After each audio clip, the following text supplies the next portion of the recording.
friends, welcome back to Judy's Cooking Diary. இன்னைக்கு நம்ம சேனல்ல ஒரு சூப்பர் ஹெல்த்தியான பிரேக்ஃபாஸ்ட் ரெசிபி தான் பார்க்க போறோம்.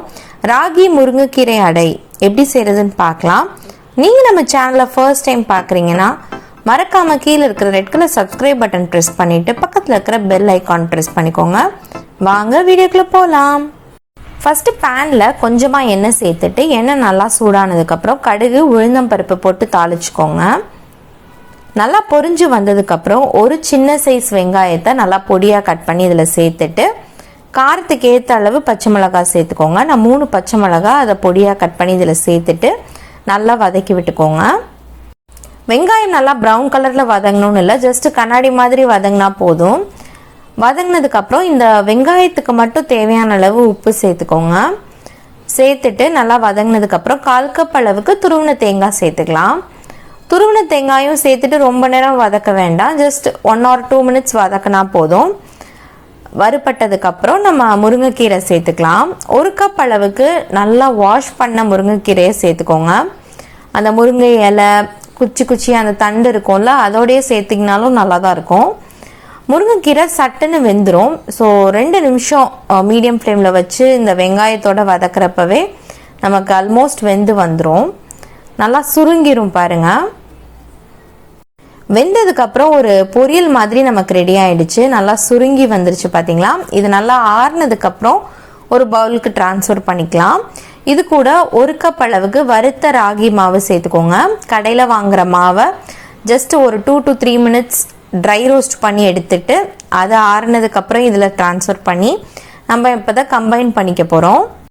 மாவுக்கு தேவையான அளவு உப்பு சேர்த்துட்டு அந்த வெங்காயத்தில் இருக்கிற ஈரப்பதத்தை வச்சே ஃபர்ஸ்ட் கம்பைன் பண்ணிக்கோங்க. நல்லா மிக்ஸ் பண்ணதுக்கப்புறம் கொஞ்சமாக தண்ணி சேர்த்து நம்ம ஒரு சப்பாத்தி மாவு பதத்துக்கு கொண்டு வர போகிறோம். கிட்டத்தட்ட 1/2 கப்லேருந்து 3/4 கப் அளவுக்கு தண்ணி எனக்கு தேவைப்பட்டுச்சு. ஸோ சேர்த்ததுக்கப்புறம் ஒரு ஸ்மூத்தான டோ ரெடி பண்ணிக்கலாம். உங்களுக்கு எந்த சைஸில் அடை வேணுமோ அந்த அளவுக்கு நீங்கள் பால்ஸை உருட்டிக்கோங்க. எனக்கு கிட்டத்தட்ட 5 பால்ஸ் வந்துச்சு மீடியம் சைஸில். இப்போ இதை நம்ம வாழை இலையில் தட்டி அதுக்கப்புறம் நம்ம குக் பண்ணி எடுத்துக்க போகிறோம். வாழை இலை கிடைக்கலனா நீங்கள் பார்ச்மெண்ட் பேப்பரோ இல்லை ஒரு பிளாஸ்டிக் ஷீட்லேயோ நீங்கள் தட்டி இதே மாதிரி பண்ணிக்கலாம். நம்ம சேனலில் ஏற்கனவே ராகி இனிப்பு அடை போட்டிருக்கேன். அதில் வந்து நான் பிளாஸ்டிக் ஷீட்டில் தட்டி போட்டிருப்பேன். தேவைப்படுறவங்க டிஸ்கிரிப்ஷன் பாக்ஸில் லிங்க் கொடுக்குறேன், செக் பண்ணிக்கோங்க. அந்த வாழையில லைட்டாக எண்ணெய் தடவிட்டு அதுக்கப்புறம் இந்த பால்ஸை வந்து நம்ம தட்டி எடுத்துக்க போகிறோம். நல்லா மெல்லிசாவே தட்டிக்கோங்க. கையில் மாவு ஒட்டுற மாதிரி இருந்துச்சா எண்ணெயோ இல்லை வந்து லைட்டாக தண்ணி நினச்சிக்கோங்க, சுத்தமாக மாவு ஒட்டாது. இந்த மாதிரி நல்லா மெல்லிசா தட்டி எடுத்துட்டு நம்ம இதப்போ தோசைக்கல்லில் வேக வச்சு எடுத்துக்கலாம். தோசைக்கல் நல்லா சூடானதுக்கப்புறம் நம்ம வாழை இலையை ஃப்ளிப் பண்ணிடலாம். உடனே இலையை எடுத்துடாதீங்க, ஒரு 30 செகண்ட்ஸ்லேருந்து டிஸ்டர்ப் பண்ணாமல் இருங்க. அதுக்கப்புறம் அழகாக இலை ஈஸியாக எடுக்க வந்துடும், இல்லைன்னா ஒட்டிட்டு எடுக்க வராது. இப்போ இதை சுற்றி வர லைட்டாக எண்ணெய் ட்ரிசில் பண்ணிக்கோங்க. 2 நிமிஷம் கழிச்சு திருப்பி போட்டோம்னா நல்லா கலர் சேஞ்ச் ஆகி வந்திருக்கும்.